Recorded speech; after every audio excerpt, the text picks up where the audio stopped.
The waitress, a young girl named Susie, placed the papers on the checkered tablecloth next to my half-eaten Reuben. Across the diner booth, Brenda offered a practiced, almost apologetic shrug. Then Dean Miller, sitting beside her, leaned in, a smirk playing on his lips. "Some folks just ain't cut out for a real marriage, I guess," he drawled, his eyes fixed on mine. The sudden weight of the envelope pressed down, pinning me to the red vinyl seat, a stark white rectangle in a public place. The old house on Elm Street had been more than just four walls and a roof to me. It was where my folks brought me home from the hospital, where I learned to ride my bike, where I scraped my knee falling out of the maple tree. It smelled of pipe tobacco and my mother's baking, a scent that clung to the wallpaper long after they moved out. When my grandmother passed, leaving me a small sum, buying that house from my parents felt like the only sensible thing to do. It was a proper down payment, a clear path forward, a grown man's decision. The bank saw it as a good investment. I saw it as bedrock. That's where Brenda came in. She had a gentle smile and a way of making even the ordinary feel a bit lighter. We met through mutual friends at the county fair, and before long, the house felt fuller, brighter. She loved those feel-good romance movies, the kind where everything worked out neat and tidy in the end. I preferred documentaries, something grounded in fact. We got married on a warm spring day, nothing fancy, just a few folks in the backyard. The house was hers as much as it was mine then, filled with her laughter, her collection of porcelain cats, and the faint hum of a romantic comedy from the living room. Life rolled on, predictable as the changing seasons. Then one Tuesday morning, we ran into Dean Miller at the Giant store. He was standing by the dairy aisle, big as life, loading a cart with milk and yogurt. Brenda's breath hitched a little. Dean had been an old flame, a high school sweetheart she'd talked about a time or two. They started reminiscing right there about old teachers, football games, forgotten dances. I stood by the cart holding a bag of frozen peas, listening to them trade stories about a life I wasn't part of. They talked and laughed, and I might as well have been a ghost.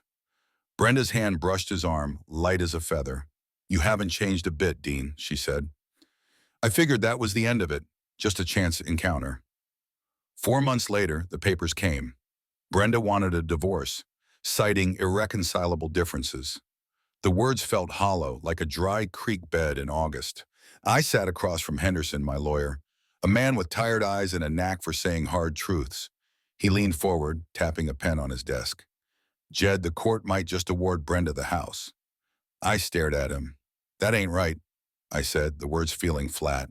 "It was my house, bought with my inheritance, my history." But Henderson just shook his head. "Doesn't matter to a judge in a no-fault state, especially with kids not being an issue. She needs a place to live, and she's claiming emotional distress."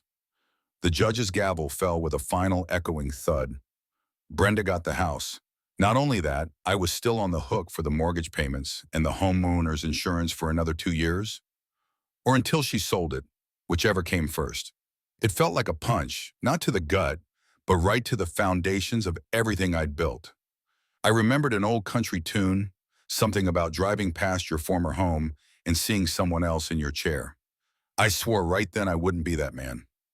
I wouldn't watch. Thanksgiving Day came, gray and cold. I was staying at my sister's trying to keep my head down.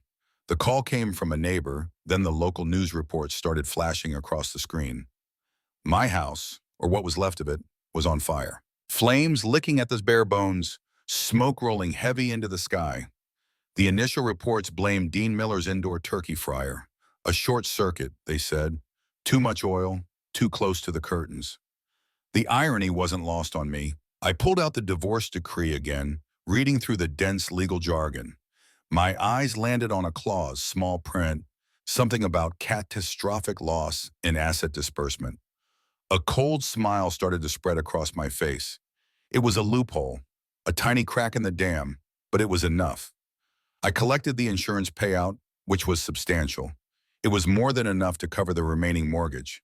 I paid off the bank, cutting ties clean. I was left with a thick wad of cash and a quarter-acre of ashes, the ghost of Elm Street. Brenda called, her voice frantic, confused. I let it ring. I packed my pickup truck, my tools, a few clothes, a worn photo album, some fishing gear. Nothing sentimental I hadn't carried myself.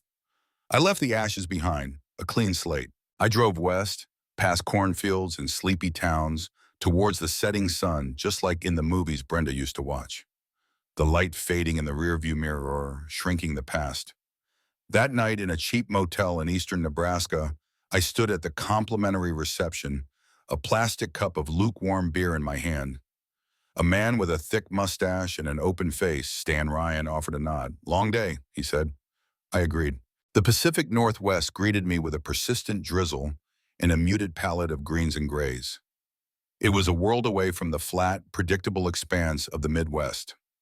I found work quickly, stringing wire, fixing circuits, the kind of honest, solitary labor I understood. Being an electrician suited me. It was about logic, about problem solving, about making things function.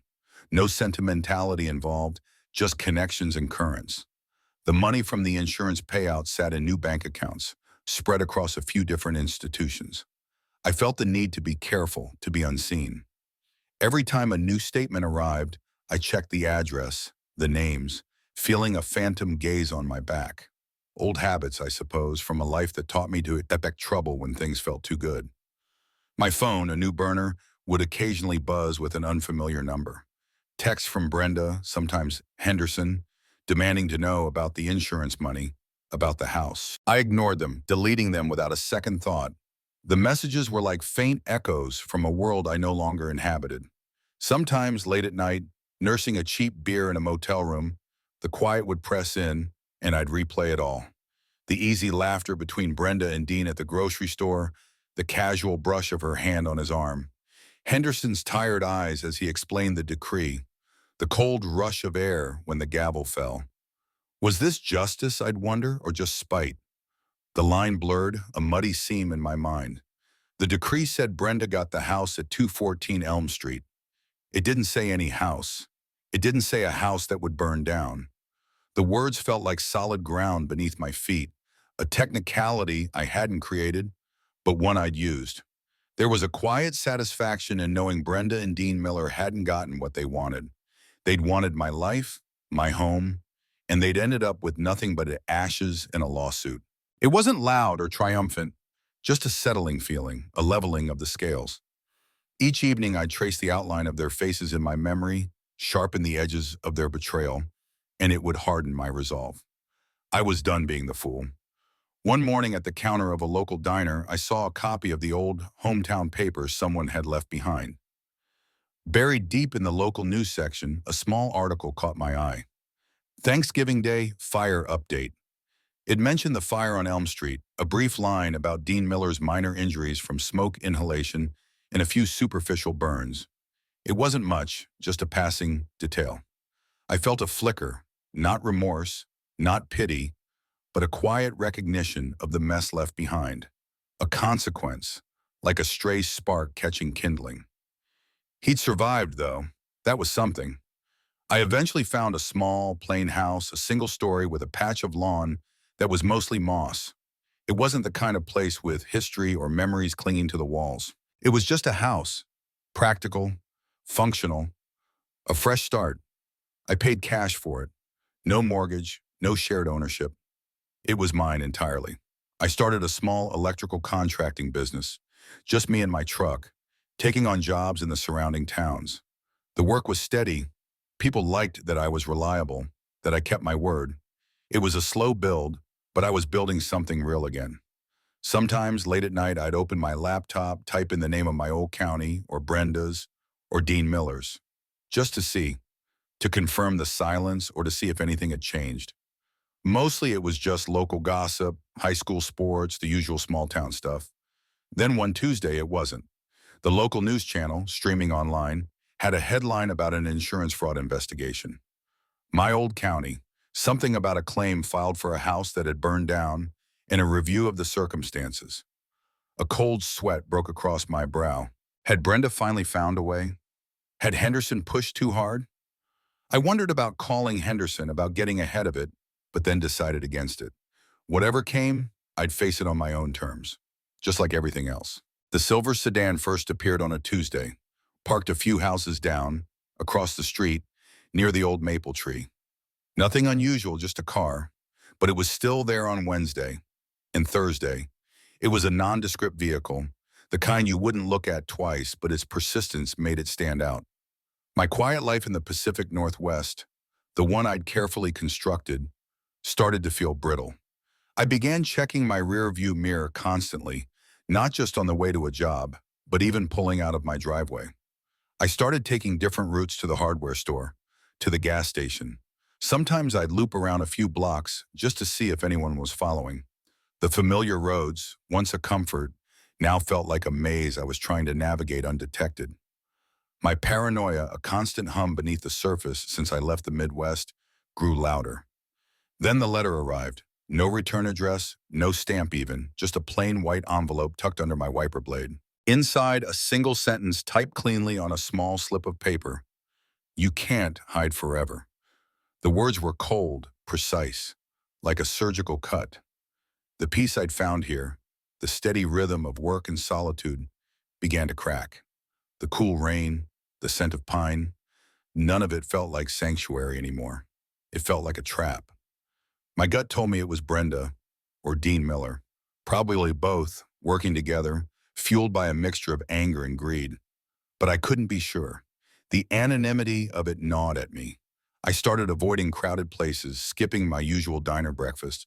I stuck to my work routes, kept my head down, but inside my mind raced. The quiet evenings, once a solace, were now filled with a low thrum of anxiety. Every creak of the old house, every rustle of leaves outside, sounded like an approaching step. I remembered Henderson's grim advice, his words about the legal system's complexities, how a loophole could be seen one way by me and another by a judge. How even if I was technically in the right, the cost of fighting could bury me. He talked about intent, about jurisdiction, about how easily things could be twisted. His words came back, a cold reminder of the vulnerability I'd felt in that courtroom, stripped bare. I knew I couldn't ignore it. This wasn't just a nuisance, this was a clear sign. I decided to hire someone.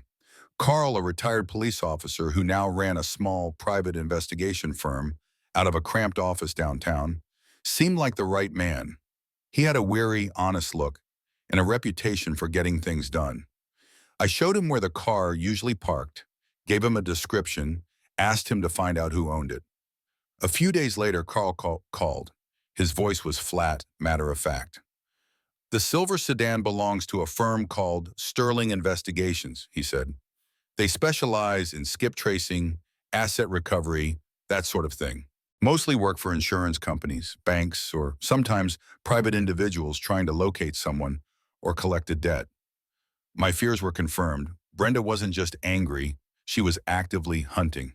She wanted the money, my money. A knot tightened in my stomach, cold and hard. They weren't just making noise, they were making a move. I started to think about my options. Liquidating the house, my business, turning everything into cash and disappearing again. But the memory of that courtroom, of the judge's indifferent gaze, of Brenda's smug, quiet triumph, fueled something else. A stubborn refusal to be broken again. I wouldn't just fold up and disappear this time. I started carrying more cash, always. Not a huge amount, but enough to get me through a few days if I needed to vanish quickly without touching my accounts. I reread the divorce decree again, line by line, scrutinizing every word. Was there something I had missed? Some angle I hadn't considered? The document, once a shield, now felt like a blueprint for a coming battle. They want to fight, I muttered to myself, the words barely audible in the quiet room. Well, they'll get one. The decision to call Henderson felt like reaching back into a murky pool, disturbing the surface. I knew he'd be mad, but I needed to get ahead of whatever Brenda was cooking up. He answered on the second ring, his voice gruff. When I told him in stark, unvarnished terms what I'd done with the insurance money and the loophole, there was a long silence on the other end. Then he exploded. You played a dangerous game, Jed, he bit out, his voice rising. A damn dangerous game. You walked away, and you thought that was the end of it.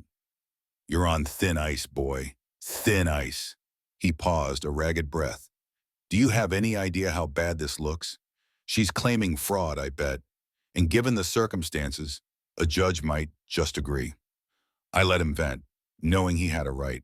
But when he finally calmed down, I laid out my side, slow and steady. The betrayal, the way Brenda and Dean had carried on, the humiliation. The injustice of losing my home, a home I'd bought with my own inheritance, and still being stuck with the payments while she moved in with her new man. It felt like the only way to get a fair shake. Henderson, I explained, my voice flat. They took everything else. I wasn't going to let them have that too. Henderson sighed, a long, weary sound. All right, I hear you, but fair shake doesn't always stand up in a courtroom. We'll look at the decree again, the exact wording. The house at 214 Elm Street. It's ambiguous, I'll give you that much, but it's a long shot, Jed. A very long shot. Reluctantly, he agreed to explore our legal options. A few days later, a certified letter arrived at my new house. The crisp paper felt cold in my hands. A summons from my old county court, demanding my appearance. Brenda was indeed seeking the insurance proceeds, and then some, claiming fraud and unjust enrichment.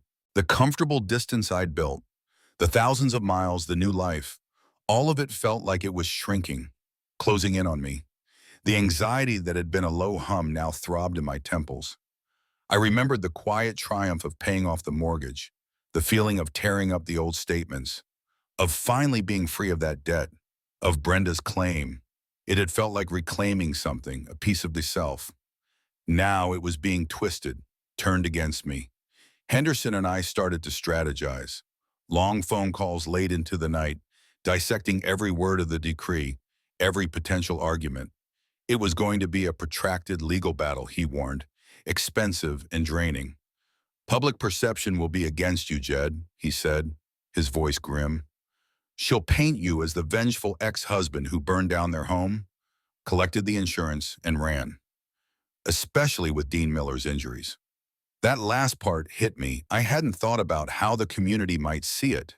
I started looking up old friends, the ones who knew Brenda and me, wondering if anyone would speak for me, if anyone remembered how it truly was.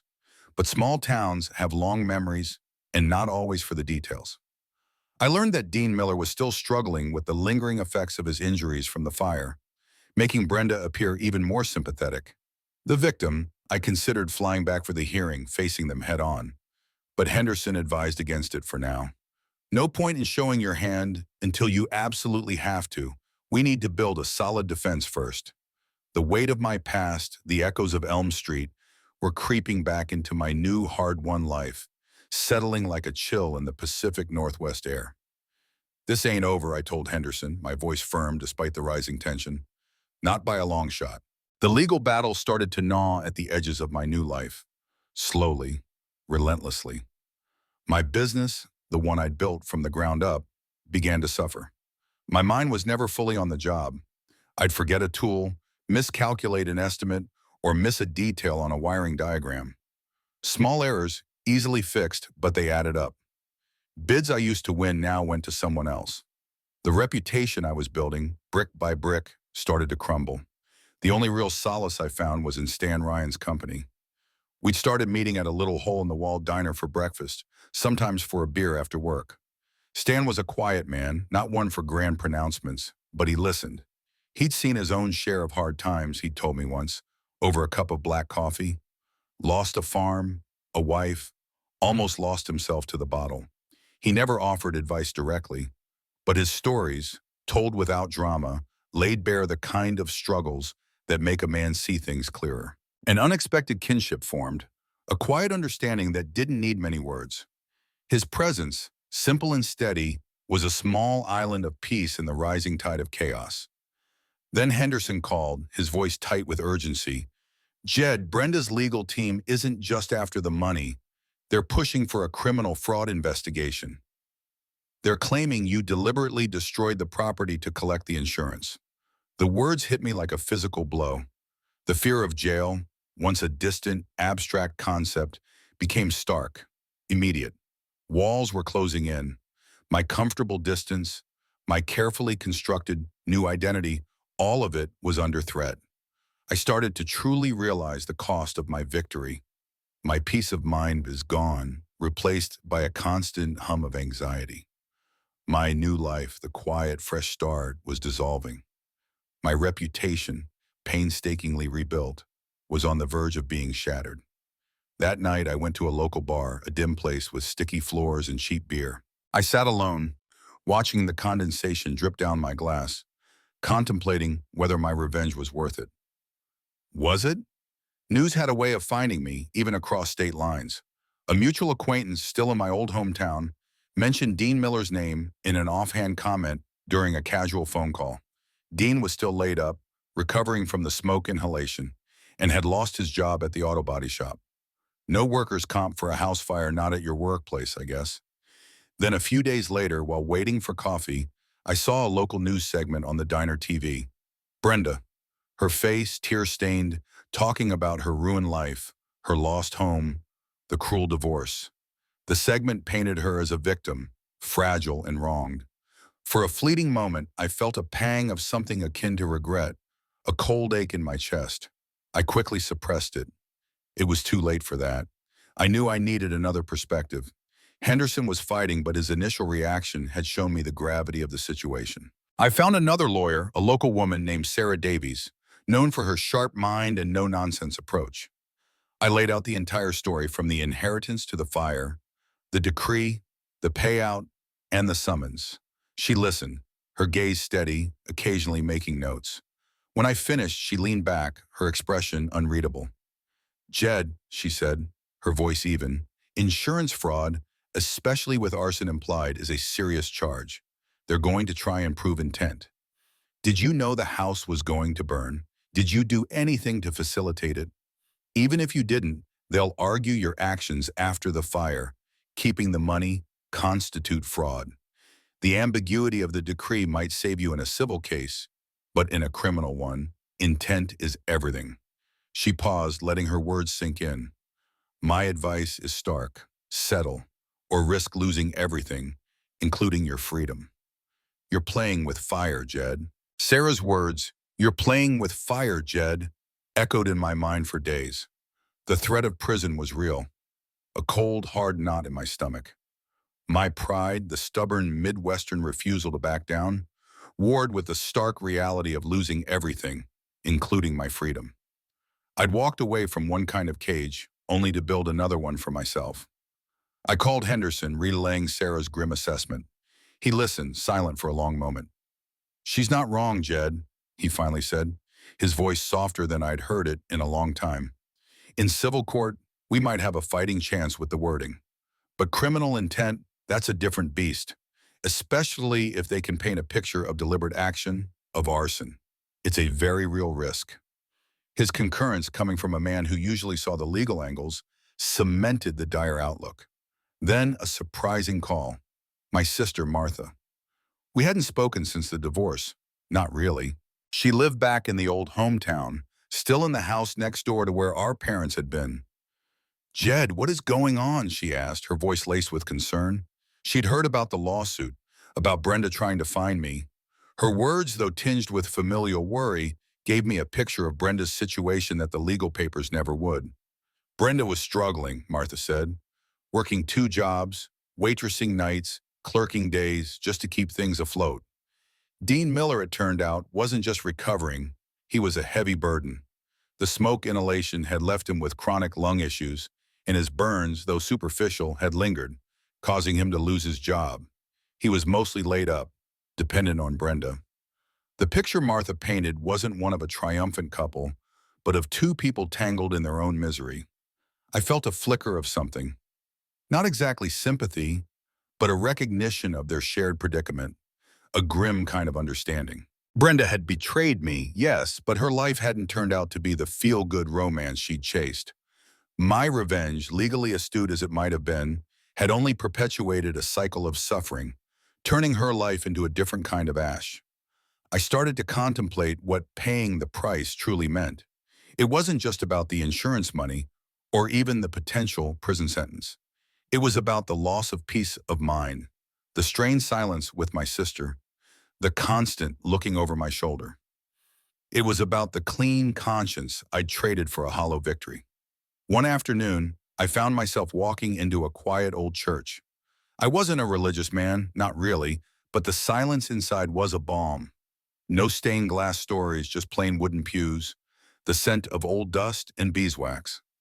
I sat there for a long time, not praying, just thinking. When I walked out, the decision was clear. It felt both like a surrender of my pride and a path to reclaiming myself, the self I was before all the bitterness had set in. I called Henderson and instructed him to open negotiations for a settlement, but I had my conditions. I wouldn't pay for Dean Miller's medical bills. That was their mess, their consequence. I would agree to a portion of the insurance money, a substantial part, but not all. It felt like a compromise, not a total defeat. Then came the hardest part, drafting a letter to Brenda. Not a legal document, but a raw, honest account of my pain, the betrayal, and my newfound unwelcome understanding of the misery I'd caused. It wasn't an apology, not exactly, but an explanation, a reckoning. It was emotionally draining, forcing me to confront the true costs of my actions, not just for them, but for me. The words came slowly, each one heavy with the weight of years. Maybe, I told Stan Ryan later that week, over a couple of beers, the letter still unsent. Some prices you pay in ways you never thought possible. He just nodded, his eyes fixed on the condensation on his glass, understanding more than he let on. The negotiations began, and they were, as expected, fraught with tension. Henderson relayed Brenda's initial response. Her lawyer, a sharp-tongued woman from the city, had rejected my offer outright. She demanded the full insurance amount, plus additional damages for emotional distress and punitive damages, citing my callous disregard for Brenda's welfare. A renewed surge of anger pulsed through me. They wanted to bleed me dry. I wanted to tell Henderson to fight them to the last dime, to drag this out until they both gave up. But I remembered Sarah's words, the cold reality of a criminal fraud charge.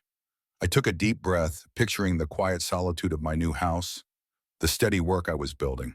This was bigger than my pride. Henderson, sensing my frustration, advised patience. This is a long game, Jed, he said, his voice calm. They'll push, you'll push. Eventually we'll find a middle ground. Martha became an unexpected informal intermediary. She'd call, ostensibly just to check in, but her conversations always drifted to Brenda. She'd mention Brenda's long hours, the worn look in her eyes, the fact that she was living in a small, rented apartment above a bakery. The fire had taken everything from her, too, just like it had taken the physical house from me. I remembered my own displacement, the weeks in motel rooms, the feeling of rootlessness. It was a shared experience I never would have anticipated. And Dean Miller. Martha confirmed what I already suspected. He was practically living off Brenda now, a heavy weight on her shoulders, emotionally and financially. His recovery was slow, his spirits low. He wasn't the confident man I'd seen in the grocery store. My anger at him hadn't faded, but the image Martha painted was one of a man diminished, not triumphant. As the negotiations stalled, I added another condition to my settlement offer, a non-disclosure agreement. I wanted Brenda to agree never to discuss the details of the insurance payout, the fire, or the legal battle. Not with friends, not with family, not with local reporters. I wanted to protect my new life, my financial stability, the fragile peace I'd painstakingly rebuilt. I didn't want the ghost of Elm Street following me forever. Brenda surprisingly agreed to the non-disclosure clause. Henderson said her lawyer argued against it initially, but Brenda herself insisted. Maybe it was her own shame or a desperate need to just be done with it all. Whatever her reasons, it was a concession that surprised me, and it showed me she was willing to move past the public drama. The lawyers worked out the final terms, a compromise that left neither side fully satisfied. I would pay a significant portion of the insurance money, enough to help Brenda get back on her feet and settle some of her immediate debts, but not the full amount she'd demanded. There would be no admission of guilt on my part, no contribution to Dean Miller's ongoing medical bills. It wasn't victory, but it was a path forward, a clear end to the legal entanglement. When I signed the settlement papers, there was a heavy weight that lifted from my shoulders, a palpable release of tension. But a lingering ache remained, a quiet understanding of the years lost, the bitterness sown. I realized then that forgiveness wasn't necessarily about absolution for Brenda, or for Dean Miller, or even for what they'd done to me. It was about forgiving myself for carrying the burden of that anger for so long. It was about allowing myself to move on. Truly, I called Martha. Thank you, I said. The words simple, heartfelt, for everything. She understood. She always had. Her role in bringing a semblance of peace, of reminding me of the human cost beyond the legal jargon, had been crucial. With the legal battle finally behind me, a weight I hadn't fully realized I was carrying lifted. The constant hum of anxiety faded, replaced by a quiet determination. I poured all my energy back into my business. The small errors stopped. My focus sharpened. I started winning bids again, slowly rebuilding the reputation that had been fractured by my distraction. It felt good, the clean, tangible satisfaction of work well done. Sarah, my new lawyer, became more than just a legal representative. She was a trusted advisor, helping me set up a stable financial future, ensuring everything was above board, no more loopholes or thin ice. She helped me learn to manage my money, to think about long-term security, not just immediate escape. It was a different kind of building, but just as necessary. I cautiously reached out to a few old friends from my hometown. The responses varied. Some were distant, their loyalty to Brenda or their perception of the fire too strong to overcome. Others were cautiously welcoming, perhaps seeing the sincerity in my effort to reconcile, to mend old ties. It wasn't a full embrace, but it was a start. It taught me that some bridges take a long time to rebuild, and some never fully come back. Then, a letter arrived. A plain envelope, no return address, but I recognized the neat, slightly rounded handwriting. Brenda. It was brief, to the point. She acknowledged the settlement, confirmed receipt of the funds, and stated that the matter was closed. No apologies, no explanations, no sentimental words. I read it, a quiet sigh escaping me. I understood the silence. She had her pride and I had mine. We were both just trying to move forward. I started dedicating time to community work, volunteering for a local charity that helped rebuild homes for families in need, stringing wire, installing fixtures, using my skills for something other than just profit. It was a way to find purpose beyond the bitterness of revenge, a way to put some good back into the world after all the mess. I realized that while I did pay the price for my cleverness, for taking the insurance money, I also endured the price of their actions, of their betrayal. The cost had been shared, heavy on both sides. Stan Ryan started helping me with some of my volunteer electrical work. He didn't ask many questions, just showed up, ready to lend a hand. Our friendship solidified, built on the quiet camaraderie of shared effort and unspoken understanding. He was a steady presence, a good man to have in your corner. I even started dating again, cautiously. A woman I met through the charity work, nothing serious, not yet, but it was a connection built on honesty, on shared purpose, not on old wounds or broken dreams. It was a step forward, a hopeful sign. Through Martha, I continued to hear snippets about Brenda and Dean Miller. They were still together, still living in that small apartment. Their life, Martha said, was far from the feel-good movie Brenda had once dreamed of. Dean's health was still poor, his dependence unwavering. Brenda still worked constantly. Her smile, Martha reported, a little more tired than it used to be. I felt no triumph at this news, no vindication, just a quiet, weary acceptance of how lives unfold, often diverging from the neat paths we imagine for them. One crisp autumn day, I drove back to my old hometown. It was the first time since I'd left. I drove slowly past familiar landmarks until I reached Elm Street. Mum. The house was gone, of course. The lot was empty, overgrown with weeds, a flat expanse of earth where my history once stood. The ashes were long gone, scattered by wind and rain, replaced by the persistent growth of nature. I stood there for a long time, just looking. There was a sense of closure that settled over me, quiet and profound. The ghost of memory was still there, but it no longer held me. A few months later, I put the lot up for sale. It sold quickly to a young couple looking to build a new home. Signing those papers felt like severing the last physical tie to my past. A clean break. Years rolled by, quiet and steady, much like the Pacific Northwest weather. My electrical business thrived. I hired a couple of good men, bought a second truck, and built a modest but comfortable life. The small house was paid off, the savings account healthy. It was the kind of stability I'd always craved, stripped of the old complexities. Martha and I kept up our calls, mostly once a month, sometimes more. Her voice was a tether to a past that grew softer with distance. She kept me gently updated on the old town.